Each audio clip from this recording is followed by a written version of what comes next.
অখণ্ডমণ্ডলকারং ব্যপ্তং যেন চরাচরম তৎপদং দর্শিতং যেন তস্मै শ্রী গুরবে নমঃ। ঠাকুর, মা ও স্বামীজির চরণে শতকোটি প্রণাম জানিয়ে আজকের পাঠ শুরু করছি। ঠাকুর কেশবচন্দ্রের কমলকুঠে আসিয়াছেন এবং সেখানে কেশবচন্দ্রের খুব শরীর খারাপ, তিনি অসুস্থ হয়ে আছেন। ঠাকুর সেই জন্যই তাহাকে দেখিতে আসিয়াছেন। ঠাকুর কেশবচন্দ্রকে খুব ভালোবাসতেন। তিনি এসে কেশবের অপেক্ষা করছেন। এমন সময় কেশব উচ্চস্বরে ঠাকুরকে ডেকে বলছেন, ঠাকুর, আমি এসেছি, আমি এসেছি। এই বলিয়া ঠাকুর শ্রী রামকৃষ্ণের বাম হাত ধারণ করিলেন ও সেই হাতে নিজের হাত বুলাইতে লাগিলেন। ঠাকুর তখন ভাবে গড়গড় মাতোয়ারা। ঠাকুর নিজেকে নিজেই কত কথা বলিতেছেন, আর এই সব ঘটনা সমস্ত ভক্তেরা হাঁ করিয়া শুনিতেছেন এবং দেখিতেছেন। ঠাকুর বলিলেন, যতক্ষণ উপাধি ততক্ষণই নানা বোধ। যেমন কেশব, প্রসন্ন, অমৃত, এইসব আর কি, বিভিন্ন নাম, বিভিন্ন বোধ। যখন পূর্ণ জ্ঞান হয়, পূর্ণ জ্ঞান হলে এক চৈতন্য বোধ হয়। আবার পূর্ণ জ্ঞানে দেখে যে সেই এক চৈতন্য, এই জীবজগৎ, এই চতুর্বিংশতি তত্ত্ব হয়েছে। তবে শক্তি বিশেষ, তিনি সব হয়েছেন বটে, কিন্তু কোনোখানে বেশি শক্তির প্রকাশ, আবার কোনোখানে কম শক্তির প্রকাশ। একবার যখন বিদ্যাসাগরের কাছে আমি গিয়েছিলাম, তখন বিদ্যাসাগর বলেছিল, তা ঈশ্বর কি কারোকে বেশি শক্তি আর কারোকে কম শক্তি দিয়েছেন? তখন আমি তাকে বললুম, তা যদি না হতো তাহলে একজন লোক 50 জন লোককে কিভাবে হারিয়ে দেয়? আর কেমন করে এই যে আমরা তোমাকে দেখতে এসেছি, তোমাকে আমরা দেখতে এসেছি কেন? না, তার লীলা যে আধারে প্রকাশ করেন সেখানে বিশেষ শক্তি। জমিদার সব জায়গায় থাকেন, কিন্তু অমুক বৈঠকখানায় তিনি প্রায় বসেন। যে জায়গাটা তার প্রিয়, যে বৈঠকখানাটা জমিদারের প্রিয়, সেই বৈঠকখানায় তিনি বেশিক্ষণ থাকেন বা বেশি বার বসেন। ভক্ত তার বৈঠকখানা, ঈশ্বরের বৈঠকখানা হল ভক্তের হৃদয়। ভক্তের হৃদয়ে তিনি লীলা করতে ভালোবাসেন। ভক্তের হৃদয়ে তার বিশেষ শক্তি অবতীর্ণ হয়। তার লক্ষণ কি? না, যেখানে কার্য বেশি সেখানে বিশেষ শক্তির প্রকাশ। এই আদ্যা শক্তি আর পরব্রহ্ম অভেদ। আদ্যা শক্তিও যা, আর ব্রহ্মও তা।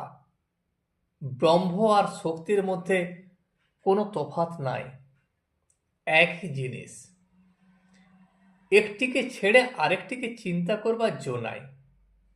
যেমন জ্যোতি আর মণি, মণিকে ছেড়ে জ্যোতিকে ভাববার জো নাই, আবার জ্যোতিকে ছেড়ে মণিকে ভাববার কোনো জো নাই। তেমনি সাপ আর তির্যক গতি, সাপকে ছেড়ে তির্যক গতি ভাববার কোনো জো নেই, আবার সাপের তির্যক গতি ছেড়ে সাপকে ভাববারও কোনো জো নেই। আদ্যা শক্তি এই জীব জগৎ, তিনি এই চতুর্বিংশতি তত্ত্ব হয়েছেন।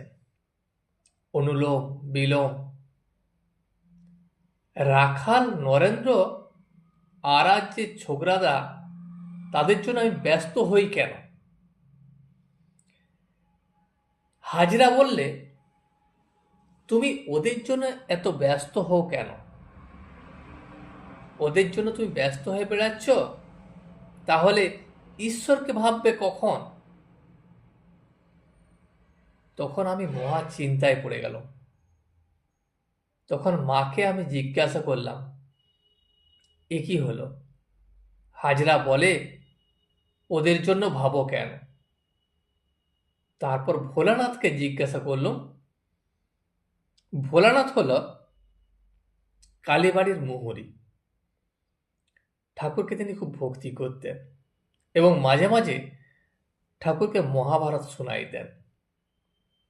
যখন দীননাথ খাজাঞ্চি পরলোক গমন করেন, তখন ভোলানাথ কালীবাড়ির খাজাঞ্চি হয়েছিলেন।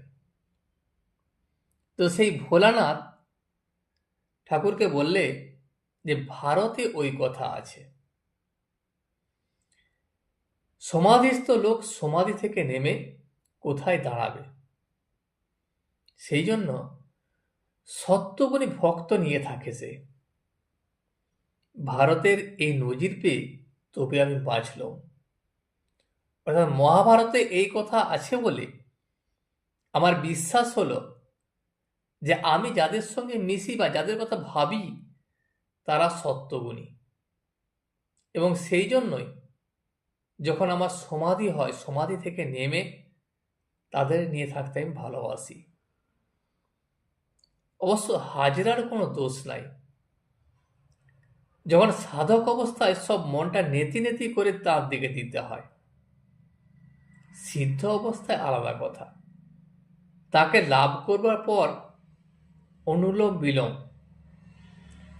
ঘোল ছেড়ে মাখন পেয়ে তখন বোধ হয় মাখনটা তো ঘোলেরই, আর মাখনেরই ঘোল। তখন ঠিক বোধ হয় তিনিই সব হয়েছেন। কোনোখানে তার প্রকাশ বেশি, আবার কোনোখানে প্রকাশ কম। এ ভাব সমুদ্র, এ উদলালে ডাঙায় এক বাঁশ জল। আগে নদী দিয়ে সমুদ্রে আসতে হলে এঁকে বেঁকে ঘুরে ঘুরে আসতে হতো, আর বন্যায় যদি ডাঙায় এক বাঁশ জল হয়, তাহলে আর এঁকে বেঁকে আসার কোনো প্রয়োজন নাই। তখন কি হয়, নৌকা সোজা চালিয়ে দিলেই হলো, আর ঘুরে যেতে হয় না। আবার যখন ধান কাটা হয়, তখন আলের উপর দিয়ে ঘুরে ঘুরে আসতে হয় না, তখন ওই জমির উপর দিয়ে সোজা একদিকে গেলেই হয়। ঈশ্বর লাভের পর তাকে সবটাতেই পাওয়া যায়। মানুষে তার প্রকাশ বেশি, আর মানুষের মধ্যে সত্যগুণী ভক্তের ভিতর আরো বেশি প্রকাশ। যাদের কামিনী কাঞ্চন ভোগ করবার একেবারে ইচ্ছা নাই,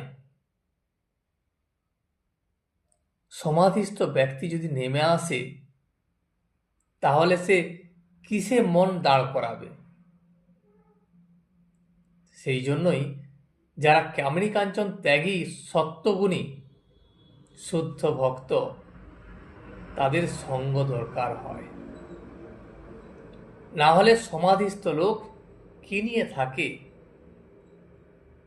আর যিনি ব্রহ্ম, তিনি আদ্যা শক্তি। যখন সে নিষ্ক্রিয়, তখন তাকে ব্রহ্ম বলি, পুরুষ বলি। আর যখন সৃষ্টি স্থিতি প্রলয় এইসব করেন, তাকে তখন শক্তি বলি বা প্রকৃতি বলি। পুরুষ আর প্রকৃতি, যিনি পুরুষ তিনিই প্রকৃতি, আনন্দময় আর আনন্দময়ী। যার পুরুষ জ্ঞান আছে তার মেয়ে জ্ঞানও আছে, আর যার বাপ জ্ঞান আছে তার মা জ্ঞানও আছে। যার অন্ধকার জ্ঞান আছে তার আলো জ্ঞানও আছে। যার রাত জ্ঞান আছে তার দিন জ্ঞানও আছে। যার সুখ জ্ঞান আছে তার দুঃখ জ্ঞানও আছে। তুমি ওটা বুঝেছ তো? কেশব তখন হাসিয়া উঠিলেন। হাসিয়া বললেন, হ্যাঁ, আমি বুঝতে পেরেছি। ঠাকুর বললেন, মা? কি মা? জগতের মা, যিনি জগৎ সৃষ্টি করেছেন, পালন করছেন, যিনি তার ছেলেদের সর্বদা রক্ষা করছেন, আর ধর্ম, অর্থ, কাম, মোক্ষ যে যা চায় তিনি তাই দেন। ঠিক ছেলে মা ছাড়া থাকতে পারে না, তার মা সব জানে। ছেলে কি করে না খায় দায় আর বেড়ায়, অত শত সে জানে না। কেশব তখন বললেন, আজ্ঞে হ্যাঁ, আপনি ঠিক বলেছেন। ঠাকুর শ্রীরামকৃষ্ণ কথা কহিতে কহিতে একটু একটু করে প্রকৃতিস্থ হইয়াছেন। কেশবের প্রতি সহিত সহাস্যে কথা কহিতেছেন, এবং কি কথা হইতেছে এক ঘর লোক উৎকর্ণ হইয়া সমস্ত কিছু শুনিতেছেন ও দেখিতেছেন। সকলে অবাক যে তুমি কেমন আছো ইত্যাদি কথা আদৌ হইতেছে না। যা কিছু হচ্ছে সবই ঈশ্বরীয় কথা। ঠাকুর কেশবকে আবার বলিলেন, ব্রহ্মজ্ঞানীরা অত মহিমা বর্ণনা করে কেন? হে ঈশ্বর, তুমি চন্দ্র করিয়াছ, সূর্য করিয়াছ, নক্ষত্র করিয়াছ, এত সব কথা বলবার দরকার কি আছে? অনেকে বাগান দেখে তারিফ করে, বাবুকে দেখতে চায়, বাবুকে কজনে দেখতে চায়, তাহলে বাগান বড় না বাবু বড়? যখন মদ খাওয়া হলে শুনির দোকানে কত মন মদ আছে তার হিসাব আমার কি দরকার? আমার তো এক বোতল মদ হলেই কাজ হয়ে যায়। তাহলে শুনির দোকানের খবর নিয়ে আমার প্রয়োজন নাই। নরেন্দ্রকে যখন আমি দেখি, আমি কিন্তু কখনো জিজ্ঞাসা করি নাই তোর বাপের নাম কি, তোর বাপের কখানা বাড়ি।